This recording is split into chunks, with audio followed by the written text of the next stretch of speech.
ራስን ይጎዳል ዝሙት እንደ ጩቤ ነው ራስን እንደ መግደል ነው ራስን ነው የሚገድለው በቃ ኢጎን ይመታል መናፍስት ይገባል ለመናፍስት መንገድ መክፈት ማለት ነው ባዶ ያስቀራል ሴትም ሆነሽ ዝሙት ህይወት ውስጥ ያለሽ ለስጋዊ ስሜት ለ5 እና ለ10 ደቂቃ ብለሽ የቀረ ዘመንሽን ዴስቲኒሽን አታስወስጂ ዮሴፍ የንጉሱ ሚስት እስር ቤት ይያለ እሱን ፈልጋ እንደዛ አምራ ስትመጣ የንጉሱ ሚስት ግብጻዊት ናት አይደል ግብጻን በተፈጥሯቸው ቆንጆች ናቸው ከዛ በላይ ደግሞ የንጉስ ሚስት ናት ኢማጂን ምን ያህል አምራ ምን ያህል እንዳስቴር ቀባት ተቀብታ ምን ያህል ሽቶ ተቀብታ ምን ያህል የሐር ልብስ ለብሳ እሱ ጋር እንደመጣች አስቡት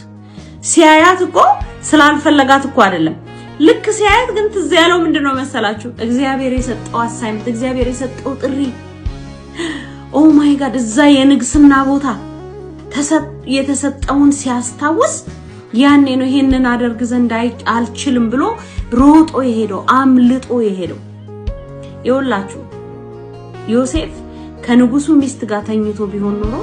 ዮሴፍም ጉድጓድ ውስጥ ገባ ከጉድጓድም ወጣ ከዛም ከንጉሱ ሚስት ጋር ተኛ ተብሎ ሜቢ ንጉሱ ገደለው አረደው በሰይፍ አንገቱን ቆረጠ በሚል ታሪክ ይቋጭ ነበር ግን ዮሴፍ ንግስና ላይ ወጥቶ አየነው ለምን ሰይጣን ይወላችሁ እግዚአብሔር በተለይ ህይወታችን ላይ አሳይመንት ሲኖር አንድ በጣም በሌላ ነገር አቅተነው ልንናቀተው ማንችለው በዝሙት እንደሆነ ያውቃል ምክንያቱም ዝሙት የውሳኔ ነው የቫልዩ ጉዳይ ነው ኦኬ የቫልዩ ጉዳይ ነው ዝሙት የቫልዩ ጉዳይ ነው አንድ ሰው ዝሙት ውስጥ የወደቀው ውስጡ ማንነቱ ላይ ስላልተሰራ ነው ኦኬ ውስጥ ያለ ማንነት ላይ ያለ የተበላሸ ነገር ነው እንጂ አጋጣሚ ነው ተሳስቶ ነው እንደዚህ እኮ ስለሆነ ነው እኔ እኮ ቺት ያረኩት እኮ ሚስቴ እኮ ከሀገር ውጪ ስለነበረች ነው እና ፓርት ታይም ገርል ፍሬንድ ያዝ ብለዋል እግዚአብሔር ቃል በመሃል እሷ በሌለችበት ሰዓት ከቨር መታደርግል ፓርት ታይም ቅጣር ተበላሃል እንደው ምክንያቱ ራሱ ሲሰማ ራሱ በቃ